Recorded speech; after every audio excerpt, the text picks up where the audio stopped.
Hey, good afternoon, everybody. It's so weird to say afternoon. We normally do Mental Health Mondays in the morning, so I'm a little thrown off here today, but it is a beautiful Monday afternoon here in Noblesville, Indiana. I am joined by my good friend, Kristen Boice of Pathways to Healing Counseling for another edition of Mental Health Monday. Kristen, good afternoon. Good afternoon. I'm so excited about our conversation today. I am beyond excited. Kristen, you are a parent of two teens. I have one teen and three more in the wings, ready to be teens. I was just telling everybody before we went online that my 4-year-old called to be mad about I didn't put ice in her water bottle, so she might as well be a teenager, even at 4 years old. So she's getting really. But our truth. She speaks her truth. But anyways, this is I'm Chris Jensen, mayor of Noblesville. We are here for another edition of Mental Health Monday on this beautiful Monday, the 24th day of March. We are joined by two awesome guests. We have Danielle and Elizabeth. Good afternoon, you guys. Good afternoon. And Danielle and Elizabeth are both members of the Noblesville Mayor's Youth Council, which is something that was formed several years ago, actually by my predecessor, Kristen. I can't take credit for it, but Mayor Ditzler started this program as a way to engage some of our high school students across the city. They don't necessarily have to be Noblesville High School. We have Noblesville, we have Garin, we have several represented, really to kind of give us a voice to the next generation. And that group has worked on issues on environmental issues. They've worked on arts issues. They've worked on mental health issues, all things that are passionate about for teenagers, which has been really, really helpful. And I will say, Kristen, you know this well because your girls have both been a part of this, but they have to be pretty committed individuals because they meet about 7:30 a.m. on Tuesday mornings. And I can tell you, teenagers typically don't love 7:30 a.m. meetings. But I'll tell you what, that separates, I wanted to say men from the boys, but that's a bad analogy. But you know what I mean by that. It really does show some people putting their best foot forward. So we are so excited to have both of them here today as we talk about a topic around teen and youth mental health, which I'm very excited about, Kristen. Me too. Let's talk. Let's have a conversation. Let's give them a voice. I'm so excited about them sharing what it's like to be a teen today. Yeah, which I can't even imagine. It's very different than when we were teens back in the day. But before we do any of that, Danielle and Elizabeth, what we always do some square breathing first to set our mind right, okay? So we're going to let Kristen Boice lead us through this wonderful exercise before we dive into this. An exciting topic, but one that I know you both will speak into really well. So Kristen, lead us from there.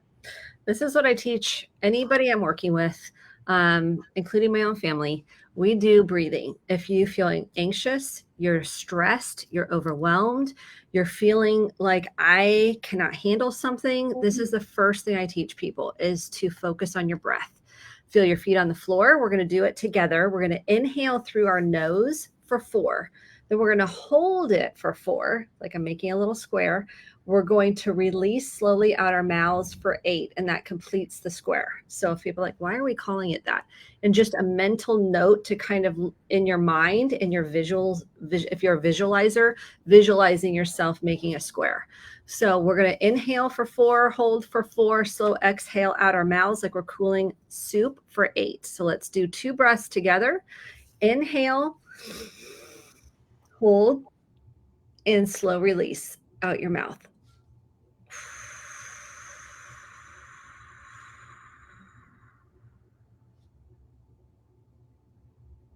On the second breath, I want you to notice, are you holding your shoulders up here? Because this is what I see a lot. Clients will come in, they're like, I'm good. I'm like, okay, we're carrying a lot there. So just kind of on the second breath, notice how much you're carrying up here and see if we can relax the shoulders. So big, deep inhale, hold, and exhale.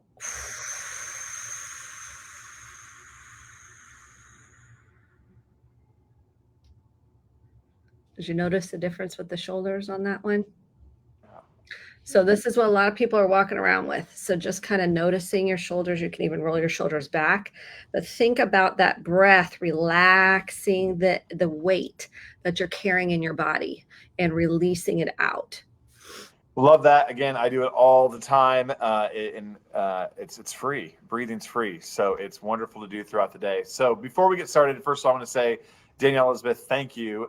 It's brave of you guys to come on here to join us in this conversation. So we genuinely appreciate your willingness to be vulnerable and help us learn something from you guys through this. But if you would take maybe 30 seconds, the two of you, who you are, what grade you're in, where do you go to school? Just a little bit about you would be helpful. And then I'll let Kristen kind of dive in on some questions we want to work through. Danielle, you want to go first? Sure. I'm Danielle Leininger. I go to Guerin Catholic, and I am a junior, and this is my 3rd year on Mayor's Youth Council. Awesome. My name's Elizabeth Norris. I'm a junior at Noblesville. This is my 2nd year at Mayor's Youth Council. All right, two impressive leaders there representing 2 different schools, which is great. So we appreciate that. So Kristen, you want to kind of dive in kind of around this topic. I know you are very well versed in teen mental health, so I'll let you kind of guide and I'll probably chime in along the way. What are you both seeing right now with teens and their biggest struggle? What are you noticing? I feel like everyone is just like glued to their phones, whether it be texting someone back, scrolling on social media.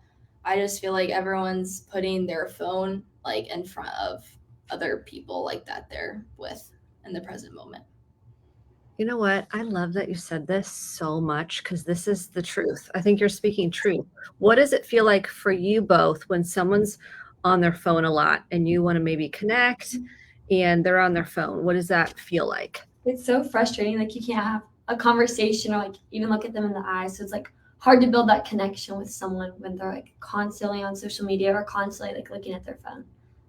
Do you feel like it's a struggle for you guys to not be on your phone? Tell me about what that's like, the pull the phone has. Yeah, I mean, whenever I get a notification, whether it's an email with a grade, I'm just always like drawn to it. Like I'm curious what it's about to tell me. And I feel like I'm always picking up my phone because of that. I feel the same way, yeah.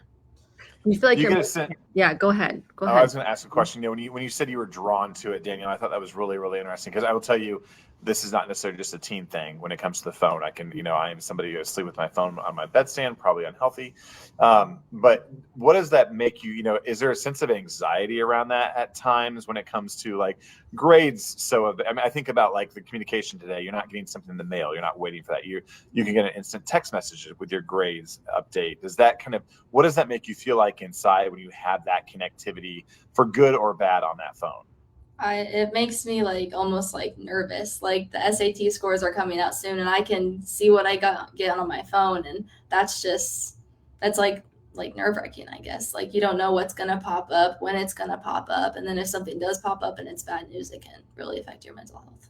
I feel like constantly being on it is like allowing me to like be aware if something does pop up, because then I'm like holding it right away. But if I'm not on it and then I miss something, then there's like the fear of like, oh, I've missed out on something, or like I missed that grade, now like I can't like look at it right away. Do you feel sometimes when you look at something on your phone, let's say you get a bad grade, let's just take this for example, and you get it on your phone and you're at school, do you feel an instant kind of pressure, stress, anxiety if let's say it's not a great grade and you're trying to still focus in school, but yet you have this information that you just found out? What is that like? It just kind of like hangs over like the rest of the day. Like it's just constantly like in your brain that like there's this bad grade, like it's like leaning over your brain. Yeah, I feel like it'll just like linger throughout the day, and if I do have another test that day, it'll like my confidence will go down because of that grade. Yes, it's like constant data at you, and then if you're not on your phone, you have fear of missing out, what we call FOMO. Like, oh, I'm gonna miss out if I'm not on my phone. Let's talk about social media and how that's affecting. I know that people there's lots of controversy over social media. How is it affecting teens' mental health now? I feel like, and there's like both cases. Like some people are trying to use social media because like you can't get rid of it at this point. Like it's in everyone's life. So like trying to use it for good and like putting out positive messages and like mental health. But at the same time, there is like a lot of like trying to be better than someone else or like wishing you were someone else. Yeah. So comparison. Mm-hmm. Yeah. When I feel like people most use social media just to like see if they're doing what they should be doing or just like comparing themselves to others. But I will say we're trying to like make more of like a positive impact and just like promoting like mental health on social media, not making it like a negative thing. Like for example, I like randomly one day, like this one prayer channel started DMing me prayers like every morning. And it was just like, that was like a God moment. I was like, wow, like the good that came out of social media is something I like wasn't expecting. So I feel like there's like two sides to it too, but it mostly does have a negative impact. I love that you there are some positives, like that example you gave, both of you. Like you're trying to turn it into destigmatizing mental health in a way. Is that part of the committee's work? Tell us about the committee's work and what you guys are doing around mental health. So right now we are working with Steve Woodda, and we created a product called Tags to Tap. And basically there's these like little tags and like everyday accessories like rings, necklaces, bookmarks, little like the scratchy like keychains. And basically you can tap your phone to it and then it'll take you through this like whole like experience. And it's like you can calm yourself, and then it'll also like teach you like have facts about mental health. There will be quotes, there's like Spotify playlist recommendations, just like a way to like calm yourself down and get like back in the moment. So how do people get access to it? Yeah, that was going to be my question. Sorry. Right now, we're working on making the rest of the products, and then they're going to be sold at the Peony Festival, the Culture Fair, and then Chapter Books is also selling them, along with Go and Do in downtown Noblesville. This is so exciting. I know it's awesome to see groups like this kind of take action in their own hands and incorporate, like the Peony Festival, for example, which is a huge thing for our community. But how, talk to me a little bit more about what you kind of envision that outreach during the Peony Festival looking like, girls, if you would mind. Yeah, so we're basically just gonna have like a table set up with like a sign, and for the Peony Festival, we made like little like tags that like look like peonies, and they're like bookmarks and like rings, so like people can choose from whatever they want. But we also have like peony like products as well. And on that will be a QR code. So you tap it to the back of your phone, and then it'll bring up a website, and then it'll like take you through the steps, and it'll like give you a bunch of recommendations of like what you can do to help your mental health. This is so exciting. How much does it cost? Like if someone wanted to buy, is it like do you pay for it or is it free? So it'll be free at the Peony Festival and at the Culture Fair, but they are going to be selling them at Go and Do and Chapter Books for $3 to $5, depending on the product. What are some of the calming techniques? Like if they click, they tap it, and what are some of the calming prompts or information you're giving them? It will give you, some of them are like different activities that you can do. It'll be like, you should go on a walk because this is why, like it'll tell you like what walking does for mental health and how it can help calm you down. But there's other things where it'll give you like a calming playlist, or like depending on your mood, it'll give you some music to listen to. That can help ease your mind like during whatever you're going through. There's also like little like scratch offs for quotes and like little things to spin. So just like little like activities to do to calm your mind. These are great gifts, parents, if you're listening, or grandparents, to pick up for maybe your grandkid. This would be the time. Yeah, actually, it's an awesome initiative for $3 to $5. It's the best deal in town. I was going to kind of open up. There are some people active on the chat over here, which I really appreciate. Especially Courtney Culp was asking about. There are some new laws being discussed about access to phones in classrooms. I know that's not necessarily. We're not here to discuss a policy-driven conversation, but there certainly are links to, again, your mental health and the phone usage. Can you guys talk a little bit about what you guys have seen like in the classroom, kind of maybe some changes around social media and your phone, and how that maybe interacts with your day-to-day interaction in school? Yeah, in some of my classes, we have to put our phones in a caddy, and others, teachers are like, as long as I don't see it, it's like not a problem. But I feel like people are also misusing their computers as well when we do use those for class. But for the whole phones thing, I do feel like it can be distracting, especially if it's like on you. I understand having it in like passing periods, check your phone, text your parents. But I think during class, it is a good idea to have your phone separate from you. Ours, you have to put them either in like a number pocket, or there'll be like a little like caddy at your table. So that way you can like see it and it's within reach if like there's an emergency. But I definitely feel like if it was on you and like you got a notification, just looking at it briefly can like disturb your like instructional time. I agree. Okay, parents want to know. I know some parents want to know, how can I talk to my teen? Because some parents they don't want to talk to me. They say, I don't know, I'm fine. Feelings that I'm not expressed. How do you want to be talked to? What are some of the ways parents can connect to teens better? Yeah, it's pretty easy for me to talk to my mom. We're like best friends, but when I am a little like off or like don't necessarily want to talk about something, she doesn't like make a huge push for like me to like force me to say anything, but she will like kind of like nudge me like, hey, like we need to talk about this. And it's just like, as long as there's not like too much like force to talk about it, especially when someone doesn't want to talk about it, but like a little nudge like, hey, I want to talk about this with you because I care about you. Just, yeah.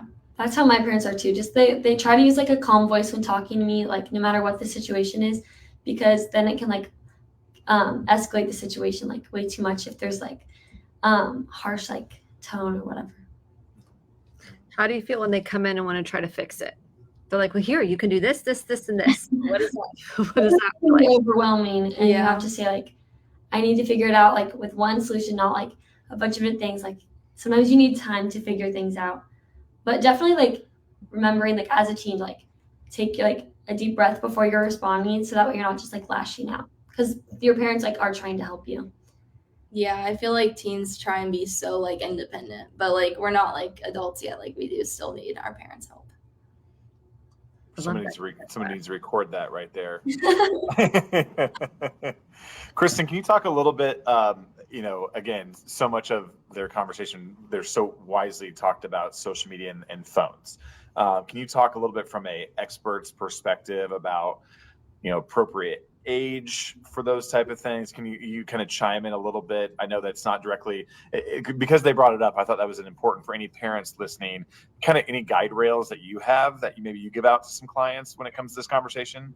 It's a dicey conversation, so I want to say that, and I want to acknowledge no shame in the game. I want to just say that up front, because we can immediately go to shame and be like, well, I gave my kid an iPad and a cell phone, and we're now seeing research at all-time high for teens and anxiety and depression. It's the highest in history that they've been.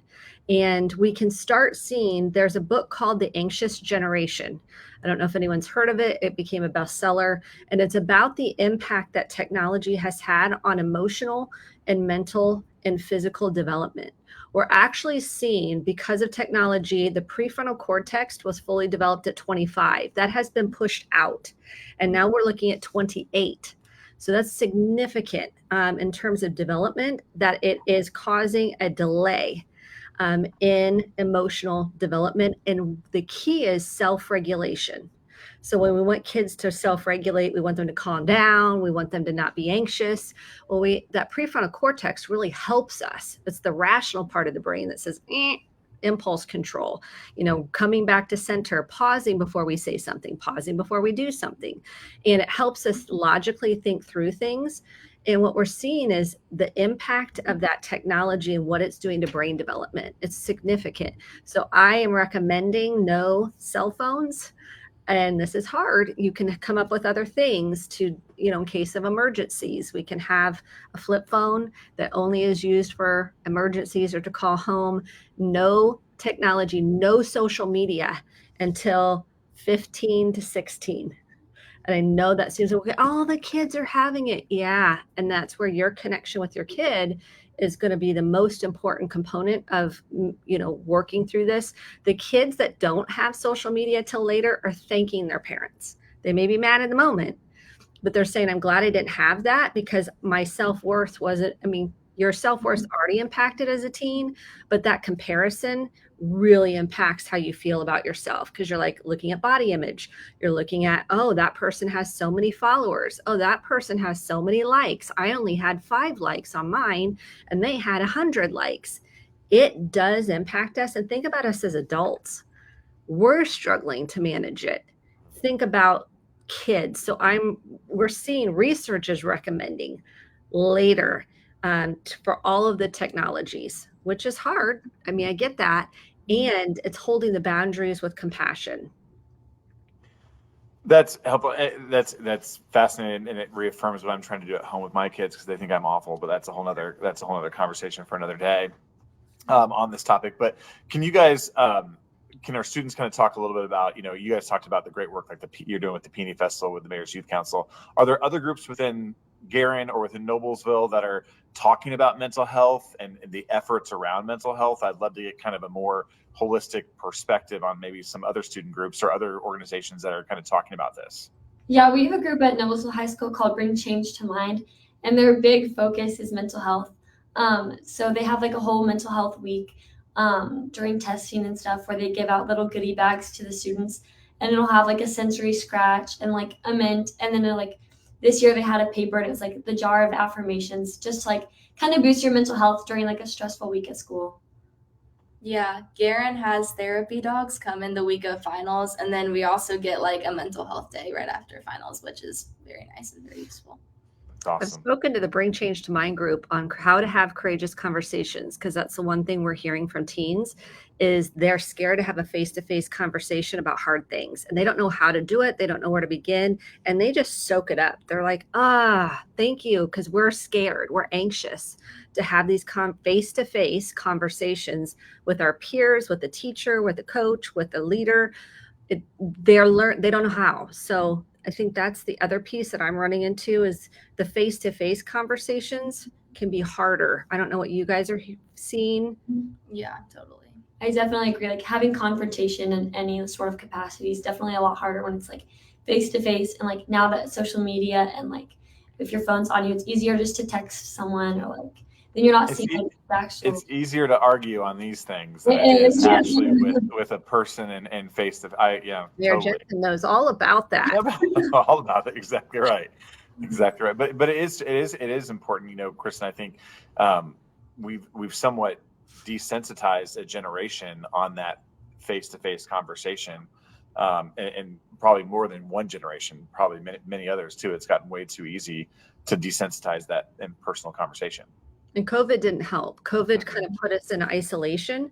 And the more we're isolated, the less likely we have more anxiety, social anxiety about talking or asking questions. Because I think with teens, you don't want to feel rejected. You don't want to feel like judged.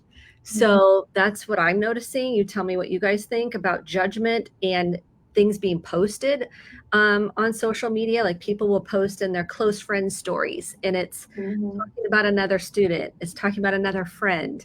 It's exclusion, you know. So talk a little bit about that, what that's like for you as teens. I feel like when people used to like hang out with other people or like they would like not include someone like back in like the day, like they wouldn't know. But like now it's like posted. There's always pictures. And I feel like that's why like mental health is like so like hard on like people now, because you like see like bad things happening like right in front of you, and then you feel excluded, and then It's so hard. I think that is one of the hardest things, because people post these photos and then I'll be like, okay, have a courageous conversation. They do. And they're like, yeah, I'm sorry, you're not in our friend group. And it's like, and that can happen, right? But it's really hard. I think it really is impacting the teens and the mental health. Elizabeth, Kristen, see that too? Yes, definitely. I think like whenever someone posts something, like if you weren't invited or whatever, it's just like automatically like you feel like a pit in your stomach, like, oh, they must not like me, or like I must not be good enough. And like even if that was not their intention at all, like social media can like blow things out of proportion. Yeah, and I will just say, Kristen, you can appreciate this too. I wish all that goes away when you become an adult. It does not. It does. So the key though is like learning to deal with that now, right? It'll make you just that much more well-rounded as an adult going forward. Kristen, can you talk a little bit about how ways adults can help as parents, or if you are a teacher or a grandparent of teens? We've seen what role can we play, and then how do we look for signs maybe in our teens that they may be struggling with some mental health challenges? So we want to look at isolation. Are they isolating more? Are they in their rooms? Which teens are a lot. So we have to know a change in functioning level. Are they not showering? How is their self-care? Are they not talking at all? Maybe you have a teen that's an introvert. I'm talking about differences you're noticing, okay, and they're significant. So maybe their grades are decreasing, and perhaps they are having some suicidal ideation, some negative self-talk. Those are red flags. Anything about their functioning, seeing a change in functioning, friendship changes can be tough. We want to watch that. Breakups. I see a lot with breakups and boyfriend issues, friendship issues. Those are things you want to pay attention to. You want to hold space for them, compassionate, empathic space for them to open up to you. They don't want you to solve the problem. at the beginning, they want you just to listen. They want you to offer empathy. If you feel like there are significant changes, reach out to the school counselor, seek counseling if you can, and don't wait. This is what I want to tell people. Well, I thought it was going to be a phase. I thought it was going to pass. No, when you notice it, try to address it at that moment. Don't let it wait. If you're not sure, 988 is a great resource. And I tell all parents, if you get into a bind, and kids, as you guys are promoting, 988 is the new 911 for mental health. And the great news about 988, they don't judge. They're not on there going, well, you shouldn't have called us. They want to help. They want to be a resource. So there is no shoulds. There is no shame in texting or calling. There are trained clinicians on the other end that want to help. They care. And that's the thing. People want to know they care.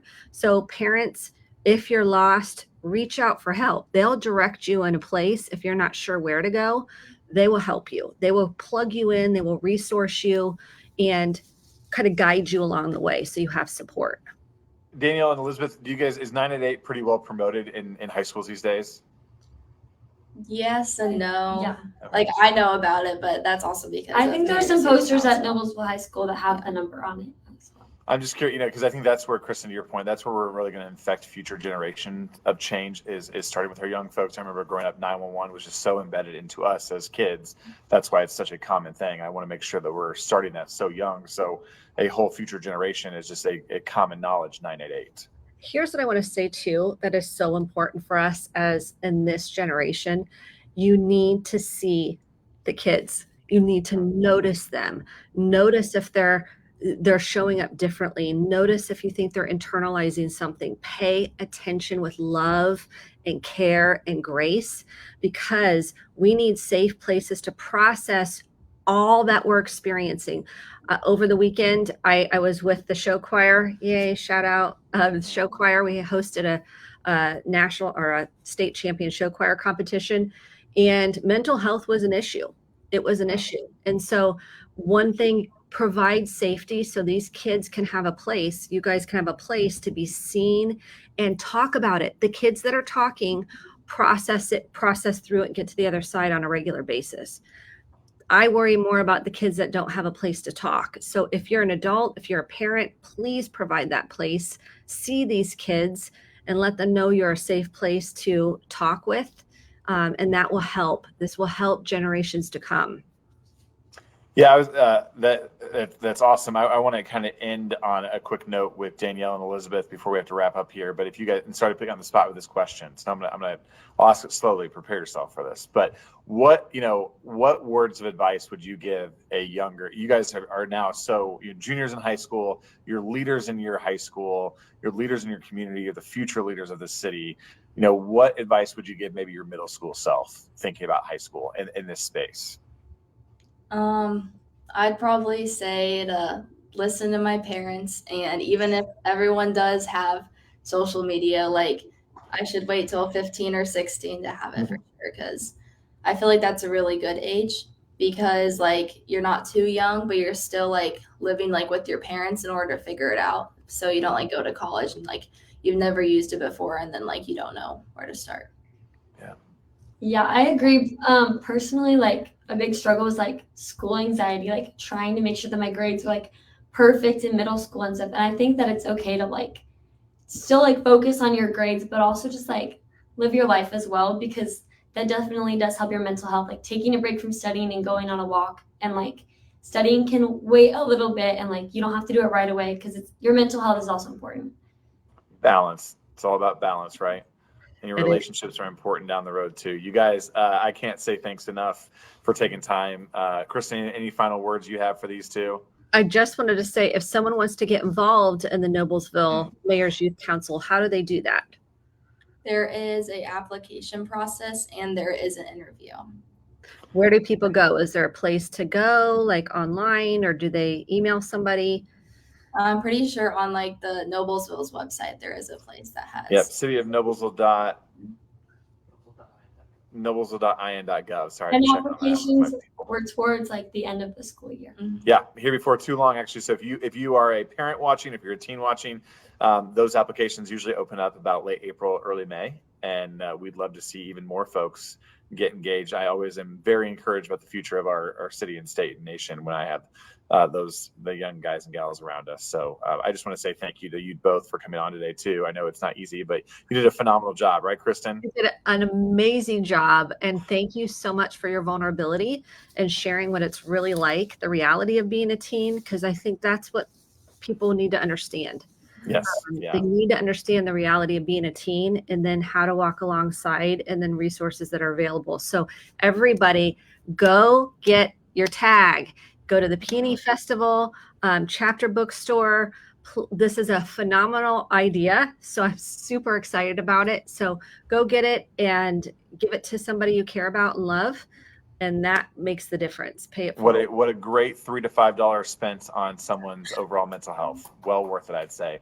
You guys are awesome. Again, 988, folks, for anyone listening who is in crisis, 988 is where you need to go. But thank you guys again so much for tuning in. We really appreciate it. Looky there, Kimberly Norris just chimed in. Elizabeth, your mom is already proud of you in the chat. See, they're watching. Hey, you guys stay safe, and we'll be back here next month with another edition of Mental Health Monday. Thanks again, Youth Council folks. Really appreciate Kristen Boice as always, too. So enjoy your day. Thank you.